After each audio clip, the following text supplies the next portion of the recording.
Bonjour à tous et merci beaucoup d'être avec nous pour ce moment d'échange. C'est une table ronde, on dit toujours table ronde, mais en fait on est un petit peu en randonnion devant vous pour tout de même échanger ensemble, échanger avec vous aussi. Vous pourrez poser des questions. Au bout, on va se parler environ 40 minutes. On aura un quart d'heure de questions de la salle. Donc voilà, prenez des notes. Si vous avez des choses à dire, on sera très content de vous répondre. Enfin, surtout les intervenants, moi pas particulièrement. Notre sujet, c'est la manière dont les collectivités s'emparent de la question du numérique éducatif, ce qui signifie acheter du matériel, des investissements. Donc il y a un volet économique à cette question. Évidemment, quand c'est économique, c'est politique. Ce sont des questions de gouvernance, de développement de compétences dans le domaine des technologies. Je pense qu'il y a certaines personnes qui travaillent dans des collectivités locales qui seront sensibles à ces questions, et aux autres qui sont des questions pédagogiques, puisque si on parle d'éducation, on parle bien de pédagogie. Les outils numériques, ils sont au service des apprentissages, des enseignants aussi, et bien sûr des élèves et de leurs familles. On parlera des familles, puisqu'on parlera de la manière dont ces tablettes, ces ordinateurs portables et ces programmes pénètrent dans les familles au quotidien pour faire réaliser le travail scolaire ou des recherches.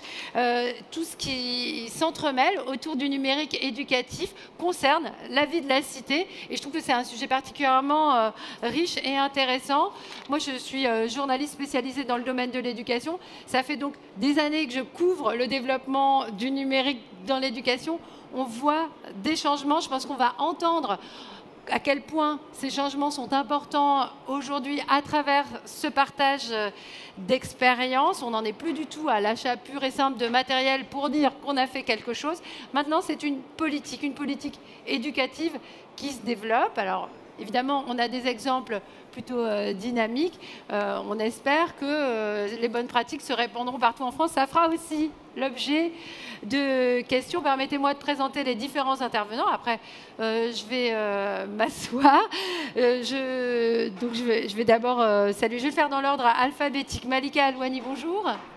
Vous êtes inspectrice de l'éducation nationale, vous occupez en particulier de la ville de Clamart, mais vous avez eu des fonctions nationales, vous avez suivi des gros dossiers du développement numérique pour le ministère de l'Éducation. Donc vous pourrez aussi faire le lien entre le local et le national pour témoigner de ce qui se passe localement. Nous avons avec nous Iman El Bakali, bonjour.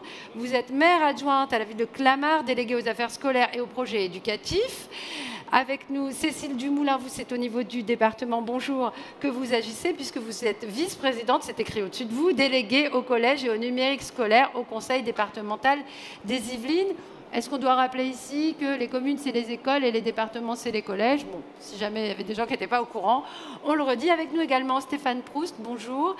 Vous êtes directeur numérique pour l'éducation et les solidarités chez Seine et Yvelines Numérique.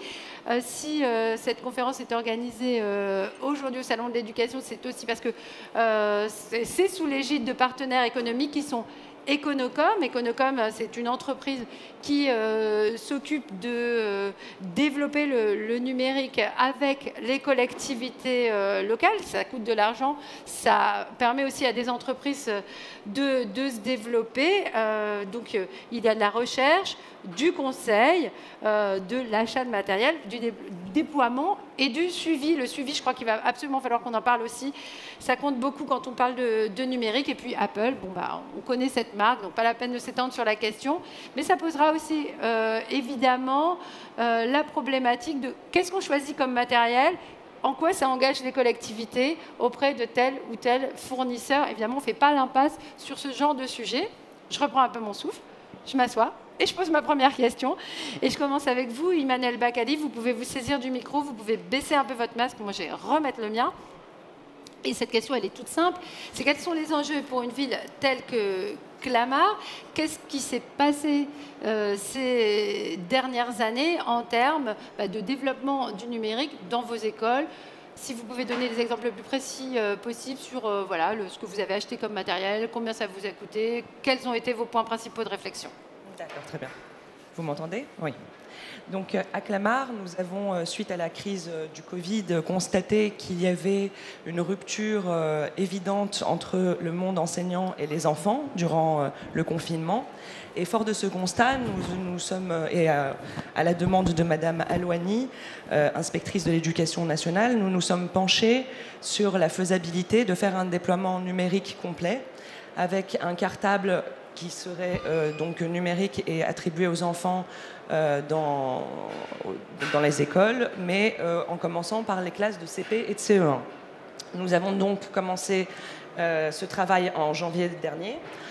Un petit peu plus tôt, nous avons pris évidemment la température et nous nous sommes renseignés sur les faisabilités techniques, à savoir le câblage dans les écoles, quelles étaient nos possibilités, qu'est-ce qu'on devrait donc chiffrer. Et puis, nous avons commencé à travailler avec Seine et Yvelines Numérique, qui sont experts en la matière, qui sont constitués d'enseignants détachés, donc qui connaissent très bien les usages dans les écoles, les usages des élèves, les usages des enseignants, les usages des directeurs d'école. Et on a pu, grâce à eux, échanger et économiser aussi sur les offres de prestations, puisqu'ils centralisent les achats et les contrats d'achat de matériel avec Apple, que nous remercions, et également avec les autres prestataires. Donc c'est 1,6 million € que nous avons dépensé cette année, et nous avons mis en place un plan pluriannuel d'investissement de 4 500 000 € jusqu'à la fin du mandat. Alors, il y a la question du suivi, parce que cet investissement, il concerne l'achat de matériel. Quelle est l'enveloppe pour C'est une question, en fait, que les enseignants soulèvent extrêmement souvent quand on parle du numérique à l'école. C'est l'entretien, les bugs, la mise à jour des programmes. Est-ce que tout ça, c'est pris en compte dès le début? Absolument. Nous avons demandé à Seine et Yvelines Numérique s'il était envisageable de mettre en place une maintenance pour que l'offre soit complète et que les enseignants ne soient pas tributaires des services de la DSI de notre ville, que nous remercions pour leur travail qui a été très intense en une année. Et donc, de fait, en pensant à cette DSI qui avait déjà beaucoup de missions, des missions de communes, des missions relativement importantes de maintenance pour nos écoles, pour notre police municipale, dans le cadre de la vidéoprojection, mais aussi pour tout un tas d'autres missions. Donc, nous avons demandé à Seine et Yvelines Numérique s'il était possible d'avoir un technicien. Et Seine et Yvelines Numérique ont répondu favorablement, en nous mettant à disposition 2 fois par semaine un technicien absolument dédié et dévolu donc au monde enseignant. Ce 1,6 million d'euros, c'est un budget qui s'ajoute au budget de l'éducation. Enfin, d'où vient l'argent? Quels sont les choix budgétaires que vous avez dû opérer? C'est un plan pluriannuel d'investissement qui n'est pas amputé de l'éducation. L'éducation à Clamart, c'est 14 millions d'euros. C'est le budget le plus important. Nous ne pouvions aller le chercher dans ce budget. Cependant, nous avons, sur le budget de la DSI, décidé de ce plan pluriannuel d'investissement qui s'échelonnera sur tout le mandat. Donc là, on est dans de l'investissement pur et dur, mais on est aussi dans de l'investissement à la formation avec Canopé, que je remercie également. Canopé, donc, qui sont très spécialisés en matière de formation et d'accompagnement des enseignants, des enfants et aussi des directions d'école. Voilà, Canopé qui dépend de l'éducation nationale. On le rappelle pour ceux qui ne le sauraient pas. On va poser un petit peu les mêmes questions à Cécile Dumoulin, si vous voulez bien prendre le micro. Là, on est au niveau du département. Alors, pareil, un peu nous donner une idée de ce que ça représente en termes de budget, puis de réflexion sur les investissements. Alors pour nous, l'acte fondateur a été en 2015 quand on a élaboré notre plan numérique de l'éducation. On était très en retard dans les Yvelines, on n'avait pas de NT, pas de câblage de nos collèges, donc on a décidé non seulement de rattraper notre retard, mais d'aller dans l'innovation en expérimentant des tablettes, donc dans au départ 17 collèges. On s'est raccroché au plan national en étendant cette expérimentation à 17 collèges. Ça part, pour réussir ce plan numérique, ça part d'abord d'une volonté politique forte et affirmée, c'est-à-dire dont on a voulu donner le meilleur équipement à nos collégiens, leur donner les meilleures conditions d'apprentissage en essayant aussi de réduire cette fracture numérique. C'est passé aussi par l'expérimentation, parce que derrière cette idée on avait déjà à l'époque l'idée d'avoir, on savait très bien, on a un président qui est très impliqué dans le numérique et il sentait qu'il fallait vraiment prendre ce virage. Donc on a commencé par cette expérimentation et puis on a aussi fait une évaluation, parce que quand on passe par une expérimentation, ce qu'il faut, c'est l'évaluer. Donc tous les ans, il y a une évaluation qui a été faite. Et puis, il faut aussi trouver l'outil. Et l'outil, c'était justement Seine-et-Yvelines Numérique. C'était un opérateur dans lequel donc, le département est partenaire, comme le département des Hauts-de-Seine, ainsi que des collectivités communes ou intercommunalités. Et donc, cet opérateur nous a permis de réaliser cette première étape. Et là, aujourd'hui, on pense, parce que c'était dans notre programme départemental, à une généralisation à l'ensemble des collèges et aussi vous vouliez m'interrompre. Non, mais finissez votre phrase. Voilà, et aussi à avoir ce continuum entre l'école et puis le collège. Et on sait très bien, en plus, que on l'a vu et on le verra encore, hein, que le confinement a accéléré de façon importante les usages du numérique et qu'il ne s'agit plus de savoir, aujourd'hui la question n'est pas de savoir si on y va, mais plutôt comment on y va.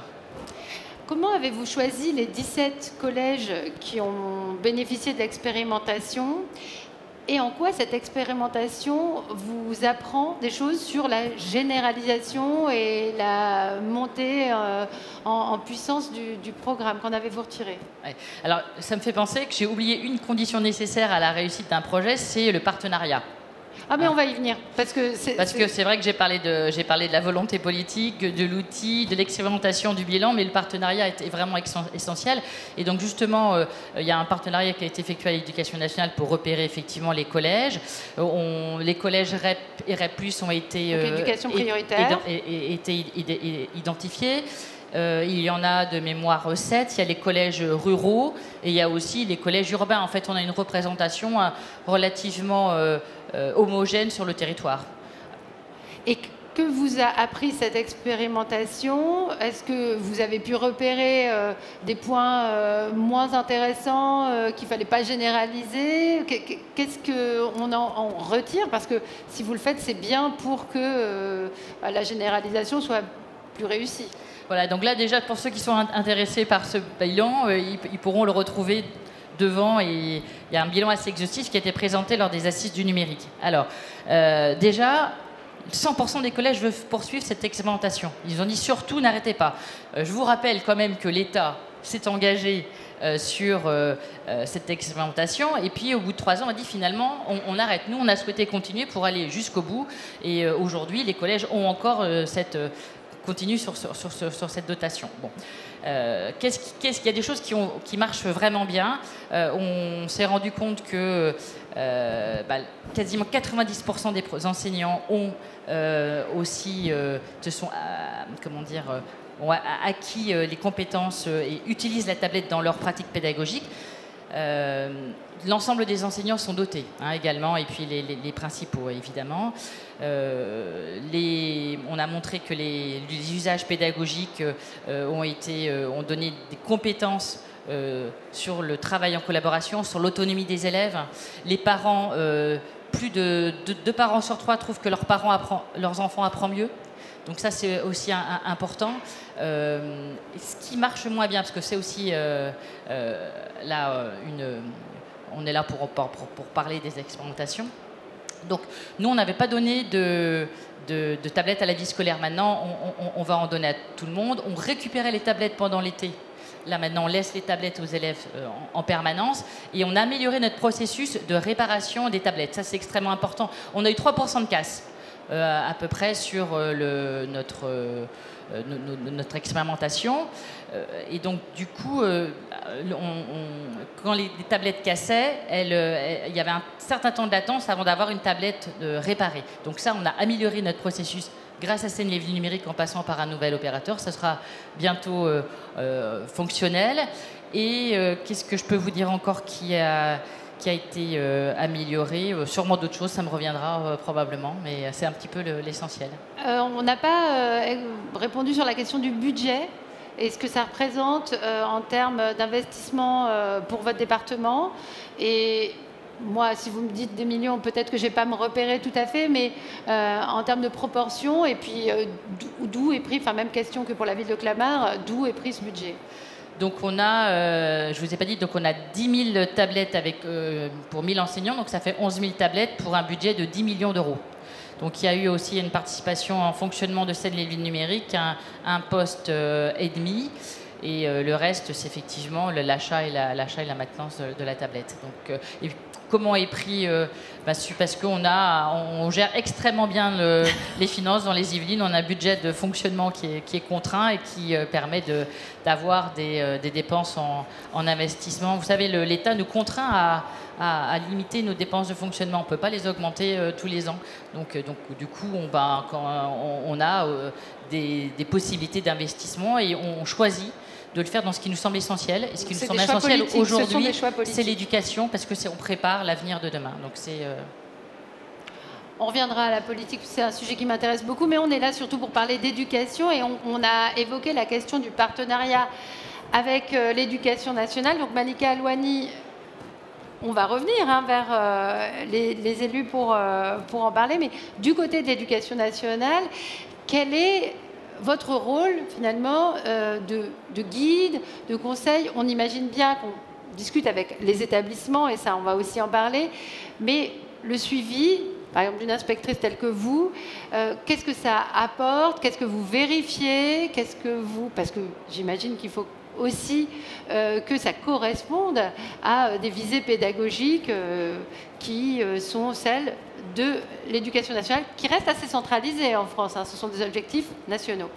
Oui, en effet. Donc, j'ai eu la chance de travailler au plus près du projet avec les collectivités, que ce soit donc la ville de Clamart ou le syndicat mixte Seine-et-Villes numérique. Et ça a été vraiment le point fort qui a permis justement d'ajuster les solutions et de les rendre les plus près des besoins des enseignants. Aujourd'hui, on a des enseignants, j'en ai quitté ce matin 80 qui étaient en formation. Donc on a construit non seulement le choix des équipements, mais aussi le dispositif d'accompagnement et de formation avec toute la maintenance qui va avec. Donc d'avoir eu cette opportunité en co-construction, c'est vraiment un gage de qualité et d'efficacité. Donc ce travail collaboratif est extrêmement précieux. Aujourd'hui, le numérique à l'éducation nationale, ce n'est pas simplement des outils, vous le savez, en ce qui me concerne, et pour avoir eu des visions extérieures, des enjeux au niveau national et même international, on sait que ça transforme les pratiques. Aujourd'hui, ce que l'on vise et ce que je vise avec les enseignants de manière précise quand j'interviens en formation, c'est comment les accompagner à transformer leurs pratiques, à différencier davantage, à rendre des élèves autonomes, créateurs de ressources, créateurs de contenu. Donc c'est vraiment cet enjeu que j'essaye d'accompagner. Et quand on a un contexte aussi facilitant que celui qui a été offert par la ville de Clamart, c'est extrêmement simple ensuite d'aller sur la pédagogie, d'aller sur l'accompagnement précis des enseignants qui sont heureux d'avoir un matériel qui marche, qui sont contents d'être accompagnés. Donc tout ça, c'est vraiment le contexte qui aujourd'hui facilite mon travail en tant qu'inspectrice et rassure aussi les enseignants qui du coup s'engagent. Auriez-vous des exemples de pratiques qui se sont ajustées avec le temps, par exemple sur la manière de construire des exercices, des leçons? Et on rappelle qu'il ne s'agit pas de travailler toute la journée sur des tablettes ou de faire uniquement du numérique à l'école. C'est le projet de personnes, en tout cas en France, pour le moment. Non, en effet, là on est sur un démarrage. On a des enseignants qui organisent sur une tranche de la journée précise l'utilisation de ces tablettes. Et ce qui est intéressant, c'est que voilà, elles osent différencier, elles osent travailler en demi-groupe parce que c'est bien plus efficace. Aujourd'hui, c'est vrai qu'on a la chance pour chaque élève à sa tablette. C'est une chance incroyable parce qu'on a vu ailleurs que quand c'est des classes mobiles partagées, il y a l'enseignant leader qui va s'en occuper, qui va s'en saisir et les autres qui sont plus dans l'observation. Donc là, avec une tablette par élève et dans toutes les classes de CP et de CE1, on a une équipe qui travaille ensemble. Et c'est ça aussi l'enjeu, c'est de faire que le numérique, ça soit vraiment une transformation collective des usages de tous les enseignants qui, à un instant T, réfléchissent ensemble à comment transformer les pratiques avec de la différenciation, c'est-à-dire des tablettes qui arrivent sur un temps précis où on va produire un album numérique au CP et pendant que l'enseignante fait une leçon de mathématiques à côté, enfin bref. Donc il y a énormément de possibilités et j'ai vu encore ce matin des enseignants qui me disaient mais oui, j'ai déjà utilisé, les élèves sont contents et c'est vrai que le contexte aujourd'hui de Clamart, c'est aussi d'avoir pu mettre des VPI dans toutes les classes. Donc on ne l'a pas évoqué, un ENT. Et tout ça, c'est vraiment une transformation importante et qui va accompagner des usages nouveaux. Un espace numérique de travail. On peut préciser que ces usages numériques, ce sont aussi les usages des enfants dans leur vie à l'extérieur. Il s'agit de faire rentrer le savoir dans cette pratique du numérique qu'on a tous, que le numérique, ce ne soit pas juste pour les loisirs, que ce soit aussi, et pour moi c'est là où l'enjeu est un peu politique, ce soit aussi associé à des apprentissages qui ne sont pas d'ailleurs que scolaires. Pour revenir au partenariat et continuer sur les partenariats avec l'éducation nationale, Emmanuel Bacali, moi je voudrais savoir comment en tant qu'élu on travaille avec les écoles. Est-ce que vous parlez évidemment à l'éducation nationale, on a entendu Madame l'inspectrice, mais avec les directeurs et directrices des écoles, les enseignantes, est-ce qu'ils vous remontent des demandes, des remarques ? Oui, absolument. Donc le partenariat avec l'éducation nationale s'est fait tout naturellement à notre arrivée, à Madame l'inspectrice et à moi-même. C'est mon premier mandat. Donc nous avons beaucoup communiqué dès le départ sur les besoins, les attentes et surtout les compétences absolument singulières de notre inspectrice. Nous savons la chance que nous avons. Donc nous avons amplement profité de son expertise pour la mettre à profit au bénéfice de la ville de Clamart. Nous avons également évidemment consulté les directeurs d'école en la personne, en passant par Madame l'inspectrice, pour savoir un petit peu ce qu'ils attendaient en termes d'usage et de formation. Nous avons donc réfléchi à cet accompagnement de formation que nous avons, encore une fois, je le rappelle, mis en place avec Canopé, le syndicat Canopé. Et puis, nous avons également réfléchi aux équipements qui allaient changer la vie des usages de nos enseignants, à savoir donc les vidéoprojecteurs interactifs. Quand on sait qu'on avait des vidéoprojecteurs un petit peu manuels avant et qu'on voit maintenant l'évolution de ces vidéoprojecteurs interactifs, et surtout dans un souci d'écologie manifeste, contextuelle et post-Covid, il est vrai que les enseignants me font des retours admirables et sont très très heureux d'avoir ce type d'outils à disposition. Est-ce que ça a amélioré la communication entre les écoles et les élus? Est-ce que ça vous remet un peu dans d'autres sujets un peu plus pédagogiques? Alors oui, absolument, puisque dès lors que l'on donne aux enseignants et au monde éducatif, évidemment qu'ils en sont très heureux et qu'ils nous remercient et qu'ils sont absolument contents de pouvoir être équipés à la hauteur de leurs attentes. Bon, on parle d'une ville où ça se passe manifestement bien, ça peut être un exemple. Après, on n'a pas d'enseignants pour témoigner, mais s'il y a des enseignants dans la salle qui veulent poser des questions, on sera ravis aussi de les entendre.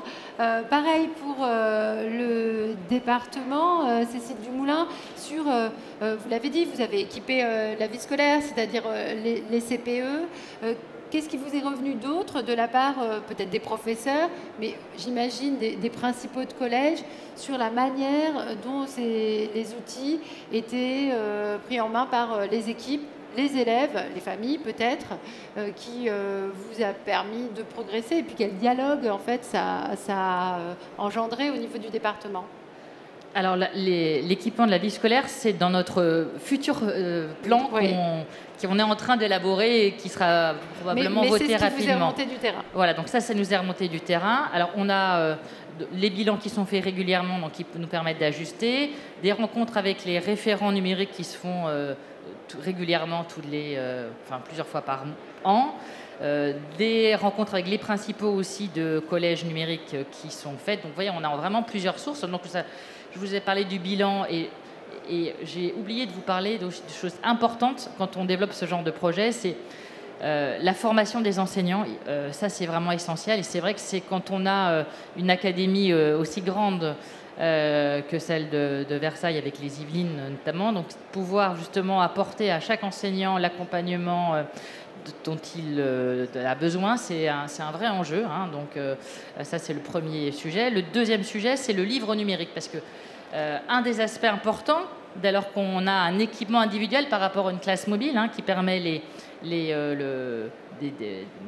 activités pédagogiques, mais pas aussi importantes que quand on est individuel, c'est pouvoir ramener aussi sa tablette à la maison, donc amener aussi les livres, et donc passer au livre numérique. Et le livre numérique coûte beaucoup plus cher que le livre papier. Donc ça, c'est un vrai enjeu. Je ne sais pas si dans la salle, il y a des représentants du ministère, mais ce serait un vrai... ou des éditeurs scolaires. Ou des éditeurs scolaires. D'ailleurs, je pense que quand le plan numérique a été lancé en 2016, il aurait été de bon ton justement de négocier avec ces éditeurs, d'avoir des coûts de manuels numériques beaucoup moins chers, parce que ça va poser un vrai problème à terme. Alors, il y a des académies, un grand test est passé entièrement en numérique pour les manuels scolaires. Ouais. Mais au niveau Ce sont des choix. Au niveau du département, lycées. des lycées. Ah bah oui, des lycées, la région Île-de-France aussi, je pense, oui. Mais les lycées, ils avaient déjà la compétence des livres, alors qu'au niveau des collèges, ouais, c'est l'État. Voilà, donc je pense qu'il y aura un sujet dont il faudra se saisir. Et le troisième sujet, c'est les parents. Parce que c'est vrai qu'on donne un outil comme ça à des jeunes et sans forcément accompagner les parents. Et donc, j'en parlais justement avec Stéphane Proust. Je pense que lorsqu'on va donner ces tablettes, il faudra aussi accompagner les parents, parce que c'est... alors, ils ont tous un smartphone, hein, les jeunes, mais là, on a un vrai outil sur justement la vigilance par rapport à Internet, la déconnexion et tout ce qu'on peut faire aussi avec une tablette, parce qu'on parle des dangers, mais aussi il y a tout le champ des possibilités qui s'ouvrent à leurs enfants et à eux-mêmes, parce que dès lors qu'on offre une tablette dans la maison, les foyers n'en sont pas tous équipés. On l'a bien vu lors du confinement, quand on a mis à disposition des outils numériques. Tous les foyers n'ont pas un ordinateur ou une tablette, donc c'est aussi en faisant ce geste d'avoir un vrai geste envers les catégories sociales les plus défavorisées.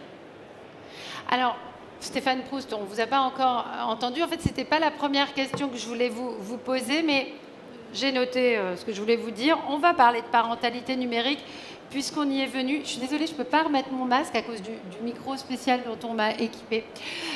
Donc sur cette parentalité numérique, c'est une question qui se pose à absolument toutes les familles aujourd'hui, ne serait-ce que parce que nous sommes équipés en tant que parents de smartphones et peut-être qu'on s'en sert trop. Mais quand une tablette arrive à la maison et qu'elle est donnée par l'éducation nationale, parce que c'est ça qui se passe dans la tête des gens, elle appartient à l'élève. Il en a un usage dont on peut éventuellement se méfier ou qui peut être un petit peu trop important. C'est une question hyper prégnante dans la vie quotidienne. Comment vous y avez réfléchi ? Alors peut-être juste pour commencer, on a accumulé effectivement une expérience avec le déploiement de ce parc de 11 000 tablettes depuis 2015 dans les collèges. Et donc auprès de ces 18 collèges-là, c'est posé très tôt. 17 ou 18 ? 18, dont un qui ensuite a été requalifié au fur et à mesure du projet. D'accord. J'y reviendrai d'ailleurs parce que dans la continuité d'un projet, il y a un élément qui est essentiel, c'est la continuité du pilotage des établissements pour que le projet reste pérenne sur plusieurs années. Fin de la parenthèse. Sur le sujet de la parentalité, la typicité d'un projet d'équipement individuel mobile, en tout cas sa vocation, c'est effectivement que l'équipement accompagne l'enfant dans sa scolarité sur tous les temps, à l'école, hors l'école. Et évidemment, lorsque ce projet-là a été présenté aux familles, ça a pu les interroger. Ça a interrogé quelques familles parmi les 18 collèges, pour vous dire, elles tiennent sur les doigts de ma main, sur le principe au départ, et quelques-unes avaient plutôt eu un réflexe d'interrogation et donc de crainte en disant oui mais moi mon enfant il n'est pas équipé jusqu'ici, là vous proposez de lui confier un équipement dont il va disposer seul dans sa chambre à 23h, qu'est-ce qu'il va en faire? Donc quelque part il convient évidemment de savoir s'adresser aux parents pour expliquer le projet, dire qu'il ne s'agit pas simplement que d'un projet d'équipement avec une tablette livrée et ouverte aux 4 vents qui ne serait pas sécurisé dans son principe, mais pour autant réussir aussi à dire aux familles que effectivement elles auront elles aussi un volet d'accompagnement et un rôle à jouer dans ces projets. Tout n'est pas dans les mains de l'éducation nationale ou de la collectivité ou du prestataire qui peut penser le meilleur écosystème possible. Il reste malgré tout un rôle à jouer aux familles. Et si un sujet est très émergent aujourd'hui dans les réflexions des différents projets, vous disiez tout à l'heure en préambule, on a cessé les projets d'équipement sec sans penser les partenariats avec l'éducation nationale. On a franchi un palier de maturité. Je crois que le second palier de maturité qu'on est en train de franchir en ce moment avec le partenariat qu'on développe, c'est d'inclure beaucoup plus fortement les parents dans la mise à disposition de ces écosystèmes, dans la réflexion qu'on peut avoir avec eux de la mise à disposition de ces écosystèmes. Et donc réussir à leur dire que la tablette n'est pas ouverte aux 4 vents, que c'est un outil avant tout pédagogique, éducatif, que l'enfant ne peut pas non plus faire ce qu'il veut avec cet équipement-là, c'est essentiel. Pour être clair, les tablettes sont-elles bridées? J'essaie de vous rendre encore plus limpide que ce que vous l'êtes déjà. Les tablettes sont-elles bridées sur certaines applications? Oui, alors le sujet du bridage, on peut le voir sous l'angle de l'interdiction. En fait, c'est pas ça. C'est pour l'exemple de ce qui est fait dans les collèges yvelinois ou à Clamart. C'est une tablette sur, par exemple, prenez vos smartphones, vous avez tous accès à un store. C'est pas le cas pour les élèves. Voilà. Les élèves, ils ont accès à un store privé dans lequel figure l'ensemble des ressources pédagogiques travaillées avec l'éducation nationale, choisies avec elle, qui en font donc un outil éducatif. Si ensuite, parce que le projet de l'école, de l'activité est d'ajouter telle ou telle référence, ressource, logiciel, il n'y a pas de souci. Et en ce sens-là, elles ne sont pas véritablement bridées. On en fait ce qu'on en veut, mais on est capable effectivement de limiter un certain nombre d'usages de la tablette. On parlait de ce qui est fait dans les familles ou de ce qu'on peut craindre qui en soit fait. Donc typiquement l'accès à Internet, oui très bien, il n'a pas accès à telle ou telle application, mais sur Internet et s'il va sur des sites inadaptés. Bon. Aujourd'hui, il faut savoir que la position de l'éducation nationale, c'est de dire que dans le temps scolaire, l'ensemble des équipements doivent être filtré, protection des mineurs sur le temps scolaire. Je suis au collège, je suis à l'école, je garantis ou je me donne les moyens de pouvoir limiter l'accès à un certain nombre de ressources. Quid du domicile? Aujourd'hui, la position de l'éducation nationale, c'est de dire qu'au domicile, c'est de la responsabilité des familles que d'accompagner ces pratiques-là. Ce qui peut évidemment les interroger sur leur capacité à pouvoir... Mais est-ce qu'on a la possibilité d'installer le contrôle parental sur ces outils? Tout à fait. En fait, on a une double possibilité. Un, d'utiliser le contrôle parental. C'est un outil. Nous, on pense que dans le prochain projet de généralisation, par exemple, sur les Yvelines, on aura besoin aussi de pouvoir s'adresser directement aux familles, de leur expliquer l'écosystème, comment ils peuvent en détenir eux aussi les clés pour accompagner correctement leur enfant dans l'utilisation de cette tablette. Question précise, mais si on veut que les enfants continuent à lire, par exemple, c'est pas mal que les tablettes s'éteignent à 20 heures, par exemple. Moi, c'est ce que je fais. Vous vouliez intervenir, Malika Alouani, sur ce point? Juste pour préciser qu'en effet, l'enseignant est maître et met à disposition les applications qu'il souhaite. Et on a un environnement avec l'outil Apple qui permet, avec l'outil en classe, de distribuer uniquement les applications que l'enseignant a choisi de distribuer. Et c'est vrai que ça, c'est quelque chose qui rassure les familles, qui rassure aussi l'enseignant. Et c'est une manière de garder la maîtrise d'un outil qui doit servir à l'éducation en priorité, quoi. Alors, j'avais en fait une autre question pour Stéphane Proust. On pourra revenir avec vos questions, si vous voulez, à la parentalité numérique. Sur les compétences, en fait, vous apportez des compétences aux collectivités locales en termes d'accompagnement sur le choix du matériel. Est-ce que ça veut dire que finalement, c'est une montée en compétences, j'ai plus d'autres mots, qui nécessite d'être accompagné parce que le domaine, tout en étant relativement ancien, n'est pas maîtrisé par tous. Il y a des choix. On a parlé de l'entretien, par exemple, qui est un volet extrêmement crucial quand on achète du matériel informatique. Je vais casser le suspense tout de suite. Je ne vais pas vous surprendre. Oui, c'est des projets qui nécessitent d'être accompagnés. C'est la prétention qu'on a au syndicat, effectivement, de pouvoir accompagner toutes les collectivités qui souhaitent se lancer dans de tels projets. Pourquoi ? Parce que si on veut aboutir à un projet qui soit perçu comme simple par les bénéficiaires et les usagers, pour autant, ça nécessite une expertise indispensable de façon à anticiper tous les sujets, tous les volets d'un tel projet. Et croyez-moi, le jour de la remise des tablettes, on est tous très contents, on est tous très heureux et on sent qu'on fait des heureux parmi les bénéficiaires. Mais en amont, il y a quand même un écosystème à penser. Il y a, je ne vais pas être technique du tout, hein, mais des configurations à mettre en place dont on ne soupçonne pas l'existence. Et si on veut aujourd'hui que toute collectivité, aussi grande soit-elle, aussi compétente soit-elle ou pas, puisse se lancer dans des projets, nous, on pense que pouvoir mutualiser l'expérience qu'on a acquise avec des gros projets comme celui du département, comme celui de la ville Clamart, et de mettre à disposition cette expérience et de la mutualiser auprès d'autres collectivités, c'est un facteur de réussite des projets à venir. Mais du coup, est-ce que cela ne rend pas les collectivités dépendantes de vous ? Nous, on est opérateur. On n'a pas à indiquer à une collectivité ce qu'elle souhaite faire ou non. En revanche, si elle a un projet qu'elle souhaite investir dans l'éducation, qu'elle se questionne et que pour autant elle souhaite faire appel à une expertise déjà acquise pour gagner du temps, pour être plus efficiente à la fois sur le volet déploiement, sur le volet achat, sur peut-être la rentabilité financière. On parlait des moyens en ressources humaines qui servent à piloter ces écosystèmes-là. Nous, les moyens qu'on met en place au syndicat, évidemment, on les mutualise entre les collectivités. Iman El-Bakali, je vais vous poser la même question sur en fait, les entités économiques avec qui vous nouez des partenariats.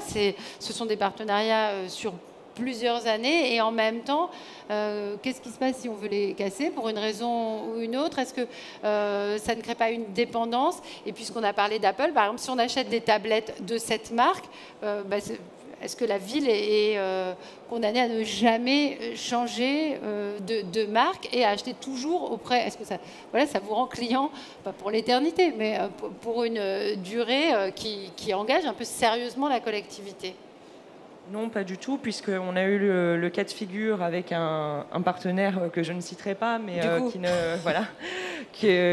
avec lequel on a continué à travailler malgré tout, malgré que Seine-et-Yvelines Numérique nous ait proposé une centrale d'achat beaucoup plus intéressante en termes de dépenses, justement, et nous n'avons pas pu casser le marché, puisque les marchés sont régis par une réglementation, et nous sommes obligés d'aller au bout. Mais encore une fois, je rappelle qu'en passant par le syndicat, en termes de coûts et d'économies, nous sommes très très gagnants. Donc il n'y a pas de dépendance, mais il y a de la bonne intelligence à mutualiser, comme on le disait justement à l'instant. Et comme je suis journaliste, j'ai envie de poser une autre question qui, je pense, doit l'être. C'est la politique, en fait, en cas d'alternance politique. Quid de ces projets qui sont... qui engage la ville sur de longues années. Est-ce que, par exemple, au sein du conseil municipal, ça fait suffisamment consensus pour qu'on se dise que ça peut rester dans le temps ? Les politiques éducatives, on le dit, les politiques éducatives au niveau national sont souvent cassées par les alternances politiques. Hein. C'est un vrai sujet. Les politiques éducatives qui fonctionnent, c'est celle, par exemple, la lutte contre le décrochage scolaire, a enregistré plutôt des bons résultats parce que c'est une politique qui s'est construite ministère après ministère, quelles que soient les alternances politiques. Alors, est-ce que vous y avez pensé au niveau d'une commune ? Oui, absolument. Alors, il faut savoir qu'avant de faire ce déploiement numérique, j'ai consulté plusieurs partis politiques, plusieurs personnes faisant partie d'autres courants politiques que le nôtre. Je suis allée au Sénat, consulter M. Iacovelli, entre autres, pour savoir un petit peu justement quels étaient ses points de vue différents et pour savoir comment pérenniser notre action de déploiement. Iacovelli qui est sénateur dans les Hauts-de-Seine, à Boulogne. Je précise, tout le monde ne le connaît pas ici. Tout à fait, absolument. Et qui n'est absolument pas de notre bord politique. Et en effet, ce qu'il en est ressorti, c'est que nous avons absolument tous les mêmes objectifs en termes d'impact national. Nous voulons amener nos enfants à la réussite réussite scolaire, à la réussite éducative. Et nous savons que notre pays sera en compétition avec d'autres pays très avant-gardistes et très haut niveau et au fait de tout ce qui est numérique. Donc nous voulons tous porter ce projet d'une manière qualitative. Cécile Dumoulin, même question sur la politique. Est-ce que ça fait l'objet de discussions contradictoires? Est-ce qu'il faut construire une forme de consensus sur ces investissements pour garantir la continuité politique sur le numérique éducatif dans le temps? Alors déjà, notre projet, il s'inscrit sur 6 ans. Les tablettes, elles sont en moyenne une durée de vie de 6 ans. Donc ça nous amène quasiment à la fin de notre mandat. Et je pense que dans 6 ans, je ne suis pas sûre qu'on se posera la question, est-ce qu'il faut continuer le numérique ou pas, quoi? Oui, parce mais que le continuer de la même manière. Alors après, effectivement, se pose le choix de l'outil. Est-ce que ce sera un ordinateur ou est-ce que ce sera, voilà, est-ce qu'on continuera sur le même modèle? Ça, je pense que on se sera re-questionné de notre point de vue également, parce que les usages auront évolué, donc on sera nous aussi légitimement amenés à se re-questionner sur l'outil. Mais je pense que l'outil numérique sera indispensable. On l'a bien montré. Là, à mon avis, il n'est pas le sujet. Savoir c'est quel outil, c'est ce que je disais, mais l'outil est indispensable. Et on aura, à moins d'avoir des difficultés financières importantes, on ne peut pas préjuger de l'avenir, mais on aura de toute façon un cofinancement. Malika Alouani, sur les évolutions technologiques, parce que si le numérique s'est imposé dans l'éducation nationale, on n'est pas sûr qu'on continue avec les mêmes outils. Il y a des évolutions très fortes, nous on le voit dans notre vie de tous les jours. Les smartphones, ça n'a pas toujours existé, on ne sait pas ce qui existera dans 10 ans. Est-ce que ça ne fait pas courir le risque à l'éducation nationale de courir après l'innovation? Allô? Oui. Je pense qu'on ne prend pas de risque aujourd'hui. Aujourd'hui, l'enjeu, c'est de démarrer. C'est d'engager les enseignants à transformer leurs pratiques. Donc aujourd'hui, on a cet outil qui est efficace et qui permet d'avoir des élèves acteurs, créateurs de contenu et qui interagissent et qui produisent. Donc non, ça ne m'inquiète pas. Franchement, ce n'est pas un point d'inquiétude. L'innovation, oui, l'éducation nationale a tendance à essayer de coller à cette... mais l'innovation, elle est avant tout dans les pratiques pédagogiques. Aujourd'hui, il faut que nos enseignants soient vraiment conscients que la créativité à travers le numérique, c'est sans limite quasiment. Donc les enseignants vont se transformer avec ces outils et on a des enseignants qui innovent aujourd'hui déjà. Donc je ne suis pas inquiète sur le fait que l'outil ne soit pas en adéquation avec l'innovation. En tout cas, l'enjeu aujourd'hui, c'est de démarrer ensemble sur des projets. Stéphane Proust, une autre question sur le suivi des projets. On a parlé d'évaluation. Est-ce qu'on modélise cette évaluation et est-ce que ça fait partie de vos prérogatives sur comment un projet évolue dans le temps, comment il est reçu par les différents acteurs? Est-ce qu'il y a un vadémécum du bien devenir de ce matériel et puis des projets pédagogiques qui l'accompagnent? Alors, Cécile Dumoulin signalait l'existence de documents qu'on tient à votre disposition, là, juste devant la scène, qui sont déjà les premiers bilans qu'on a pu tirer du pilote réalisé dans les collèges yvelinois de 2015 jusqu'en 2020. Prenez-en connaissance, vous pourrez aussi échanger avec des membres de l'équipe qui sont présents dans la salle si vous souhaitez poser des questions plus précises ensuite, et on reste à votre disposition. Il n'y a pas de projet de cette ampleur-là sans se mettre en capacité et proposer aux exécutifs de pouvoir évaluer cette politique-là, la mesurer. C'est quelque chose qui se pense dès le début du projet. Et donc sur l'ensemble des projets que nous menons, on en cite 2 aujourd'hui, il y en a un autre sur Saint-Quentin en Yvelines, des représentants sont là dans la salle, 20 000 élèves qui bénéficient en ce moment de beaucoup d'équipements, de ressources, de formation. Là aussi, ce projet-là, il mérite d'être évalué. Et quand on veut évaluer une politique publique, on tâche de le faire de manière objective. Donc nous, on propose effectivement de missionner pour ça des cabinets, des prestataires dont c'est le métier de faire ces évaluations-là.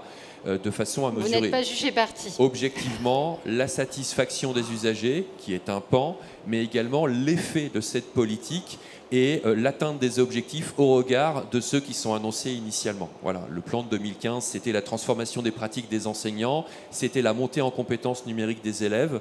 Aujourd'hui, on a à votre disposition un rapport qui traite de l'atteinte de ces objectifs. Je voulais signaler aussi que pour la première fois, il y a une étude nationale conduite par le ministère de l'Éducation suite au plan numérique de 2015, dont les premiers résultats, certes ils sont partiels, mais ils sont très intéressants, sont sortis en début d'année 2021. Ben, pour la première fois, il est dit dans cette étude qu'une politique d'équipement individuel, vous m'entendez bien, politique d'équipement individuel mobile, a des effets sur les pratiques des élèves, des enseignants, alors qu'elle n'en a pas lorsque vous menez une politique d'équipement mutualisée. Ce qui renforce donc l'équipement à l'intérieur les des projets écoles. qui sont en gestation du côté du département ou de la ville de Clamart, où on peut se dire qu'effectivement, cette politique-là a un effet, y compris sur le classement de l'élève au sein de la classe, si on veut caricaturer un petit peu le sujet. Donc même sur les résultats scolaires. Tout à fait. Ça a des effets. Pardon, mais du coup... C'est l'étude Hélienne. Hein, voilà. Hélène, pardon. Parce qu'il y a beaucoup d'études sur le niveau des élèves et leurs pratiques numériques. Bon, elles se contredisent. Aux États-Unis, le niveau reste à peu près le même. Après, c'est aussi une éducation, l'univers dans lequel on évolue. J'avais promis que la salle pourrait poser des questions. Est-ce qu'on a des questions des uns ou des autres? Si vous voulez vous manifester, il faut lever la main. Voilà. Et on va peut-être vous donner un micro. Merci. J'avais dit qu'on parlerait environ 40 minutes, je crois que c'est ça. On va un peu plus. On va parler un peu plus. Bonjour, Frédéric Poirier, conseillère municipale au handicap pour la ville de Clamart. J'aurais aimé que le sujet de l'inclusion soit évoqué dans vos échanges. Est-ce qu'éventuellement vous pouvez nous en dire un peu plus comment justement l'inclusion est portée au travers de ce beau projet? Merci. Eh bien, grâce à vous, il l'est. Si vous voulez bien répondre, Emmanuel Bacali. Alors, bonjour Frédéric. J'en parlais justement quelques minutes avant le début de cette intervention. Et en effet, on va, avec Monsieur Delorme, qui est juste devant toi, on va en rediscuter juste après. Et évidemment, j'en avais déjà parlé avec Seine-et-Yvelines Numérique. Et nous devons organiser une visite à la ville d'Elancourt dans une classe Ulysse, voilà, avec Madame Capio, que je salue ici. Et évidemment, c'est pour nous prioritaire, comme tu le sais, et primordial que de faire de l'inclusion numérique. Et par définition, le numérique est inclusif, comme on en a déjà discuté. Voilà, merci. Est-ce qu'il y a une autre question ? Je privilégie vos questions et je garde les miennes dans ma tête. Après, on va vous faire passer le micro si vous voulez. Bon, c'est bon, on vous a repéré. Oui. Oui, bonjour. Je voulais... Ah, d'accord. Deux questions, alors. Non, mais c'est pas grave. On va vous écouter toutes les deux. On a le temps. En fait, j'avais une question plus budgétaire. Madame Dumoulin a évoqué le coût d'un projet à 10 millions d'euros, ce qui représente à peu près du 1 000 euros par tablette, si mon compte est bon. Mais ce coût, il inclut l'équipement, l'infrastructure, l'accompagnement. C'est un coût moyen global.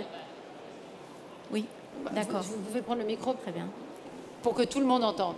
Oui, c'est un coût global qui comprend les ressources au sein de l'Yvelines Numérique. Voilà, c'est 8 plus 2, c'est ça. Ouais. De 2015 à maintenant. Voilà. D'accord. Et j'avais une autre question, en fait, par rapport aux familles... On a estimé, par exemple, à 92 millions d'euros nos 113 collèges. D'accord. Et j'avais une autre question par rapport à la problématique d'accès Internet pour certaines familles. Du coup, comment vous avez comblé certaines familles qui n'ont pas accès justement à Internet à la maison? Alors ça, c'est un sujet sur lequel on a une marge de progression. On travaille avec les assistantes sociales au sein de nos territoires d'action départementale pour identifier. Et c'est vrai que il pourrait y avoir des clés 3G qui pourraient être données. On travaille actuellement, vous savez que l'État a lancé le pass numérique.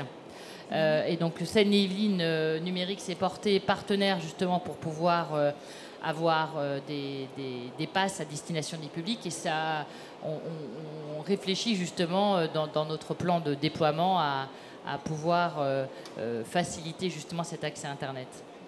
D'accord. Et j'avais une dernière question, plus en lien avec l'effet sur les pratiques élèves et enseignants, enfin plutôt élèves en l'occurrence.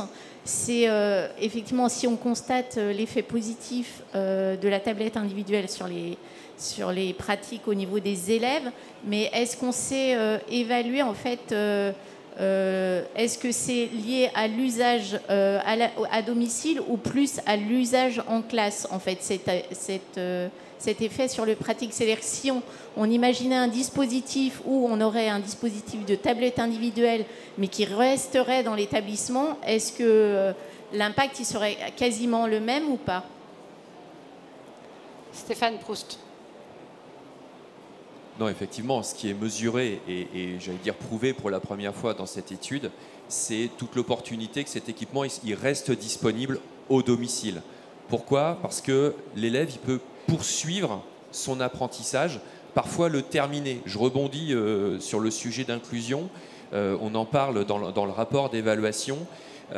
Pourquoi cet outil-là il est également inclusif? Parce qu'un élève qui n'a pas le temps de terminer, de pouvoir suivre tout ce qui est fait en classe, il va, et les retours ont été extrêmement nombreux de ce point de vue-là, parfois prendre en photo, enregistrer ce qui lui manque et il va terminer tranquillement chez lui ce qu'il n'a pas eu le temps de faire. C'est aussi un enjeu d'inclusion que de pouvoir avancer à son rythme et c'est souligné justement dans les effets, c'est souligné dans les études.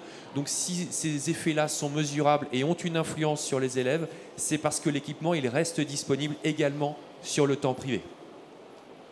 Merci. Je passe. Et puis juste, il peut y avoir des partages de connexion avec les smartphones aussi, sur le Wi-Fi. Beaucoup ont des smartphones, même dans les classes des populations défavorisées. Hein. Oui, bonjour, Stéphanie Martineau-Ardouin, je suis responsable informatique à la direction de l'éducation à l'Eurométropole de Strasbourg et en plein projet numérique. Et moi j'ai une question sur la partie recyclage de ces iPads, parce que c'est un sujet, un volet sur le numérique responsable. Quels sont les moyens que vous avez ou les travaux, les entreprises, ou en tout cas le circuit de recyclage de ce matériel? Alors comme nous avons pensé évidemment... Nous avons pensé l'ensemble du plan de déploiement du début du choix jusqu'au recyclage.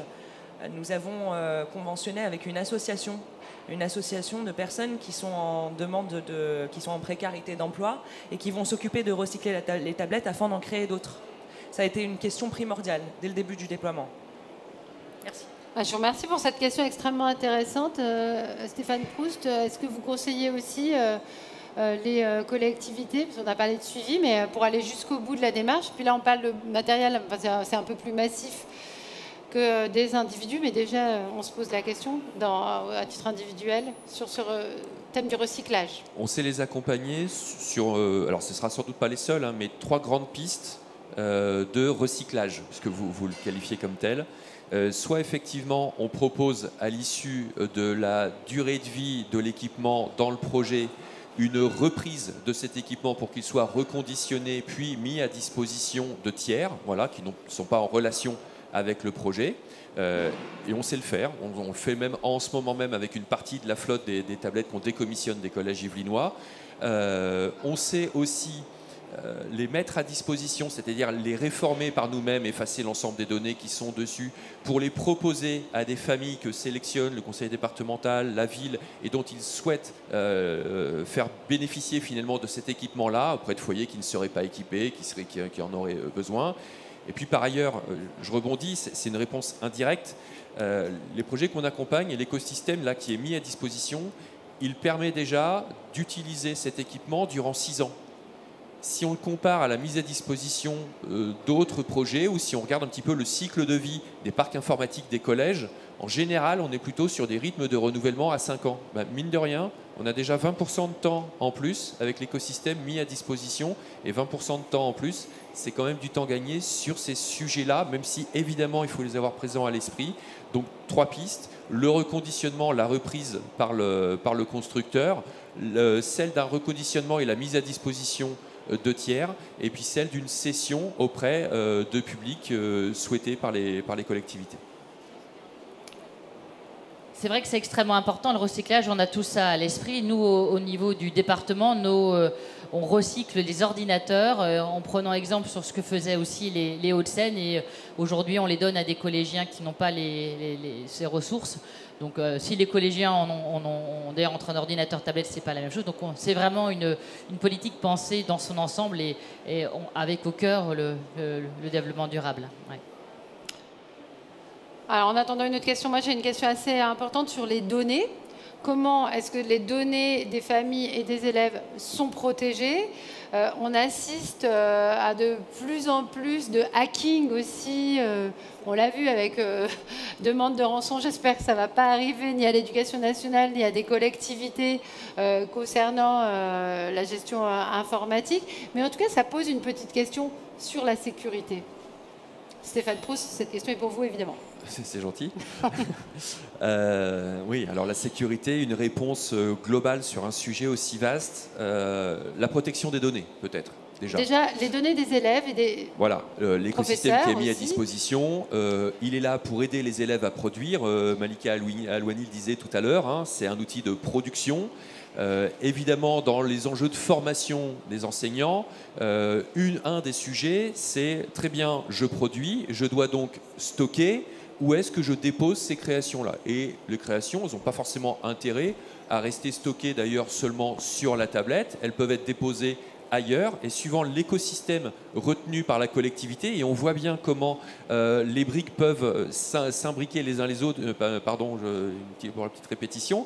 Lorsqu'il y a par exemple un environnement numérique de travail qui est mis à disposition, on peut tout à fait envisager, c'est même souligné dans les plans de formation, que les productions faites avec l'écosystème tablette soient ensuite enregistrées, déposées dans les ENT. Pourquoi? Pour pouvoir partager ces documents avec le groupe classe, avec les parents d'élèves, et de façon à pouvoir diffuser finalement et collaborer entre usagers, y compris à distance. Donc il y a la notion du stockage, et à partir du moment où vous déposez une ressource dans l'ENT, l'ENT offre un cadre sécurisé, maîtrisé, sur lequel l'enjeu de la donnée ne se pose pas. Voilà, elle est complètement maîtrisée. Ensuite, vous pouvez imaginer effectivement la stocker localement sur la tablette, très bien.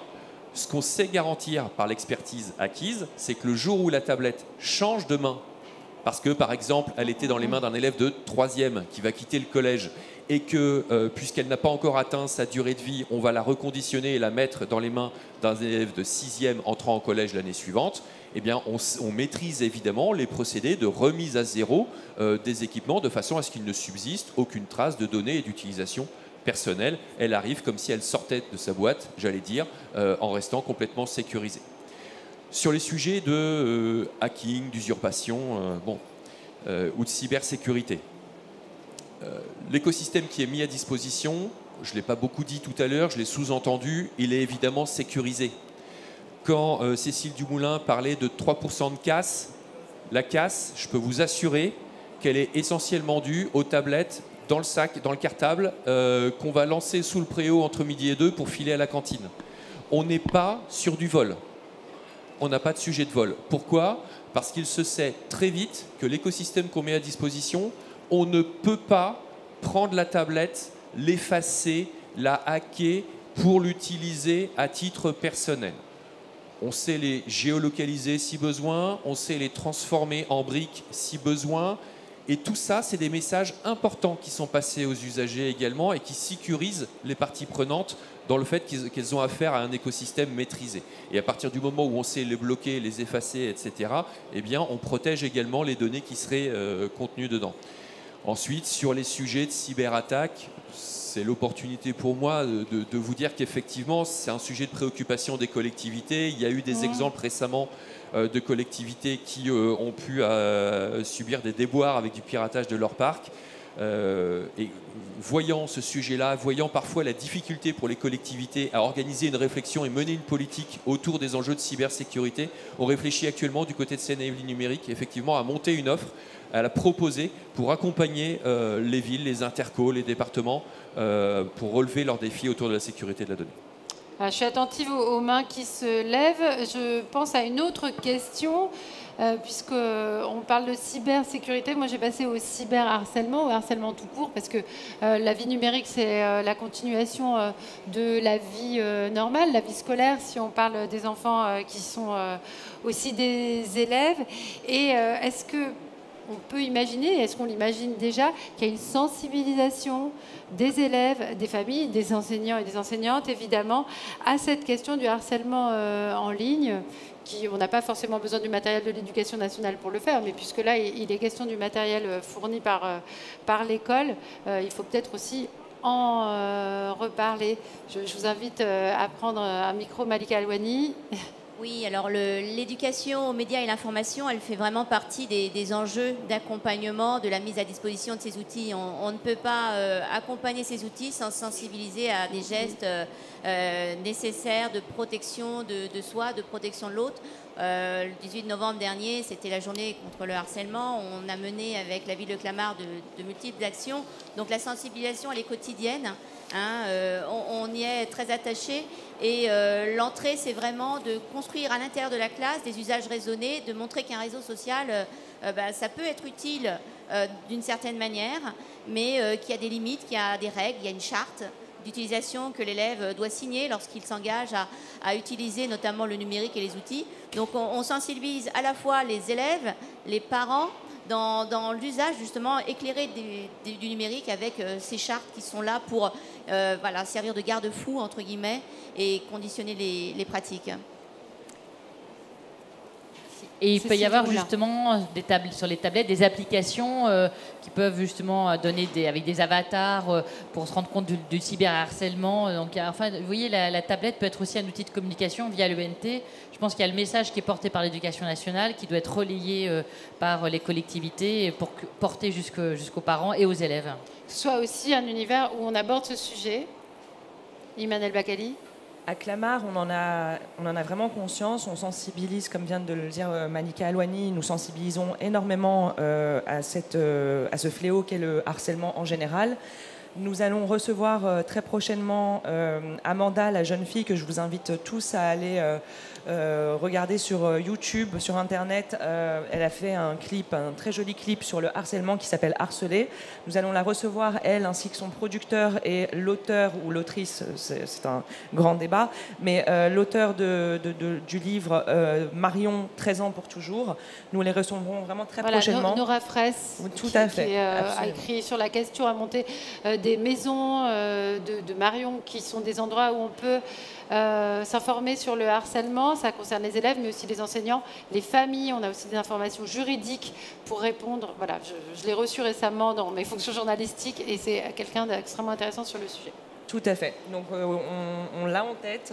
On sait que la question du cyberharcèlement est très importante. Nous allons d'ailleurs recevoir une association très prochainement, grâce à l'initiative de notre DSI de Clamart, une association qui nous accompagnera dans la réflexion de ce que nous pouvons mettre en place pour sensibiliser au cyberharcèlement dans nos écoles. Merci beaucoup, mais je suis contente qu'on ait pu aborder également ce point. Si vous n'avez pas osé poser vos questions devant tout le monde, on va avoir une occasion de continuer à discuter ensemble. Je vous remercie tous les quatre pour cette table ronde en rang devant cette salle très attentive.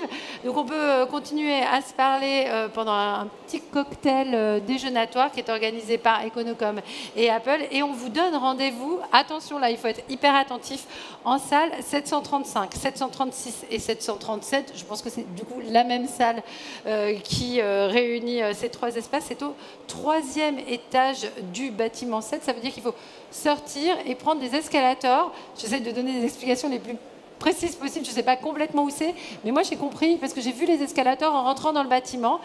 Et donc on vous attend pour boire un petit verre ensemble et puis surtout continuer à échanger. Merci beaucoup d'avoir suivi cette conférence. Merci à tous et merci à tous les intervenants.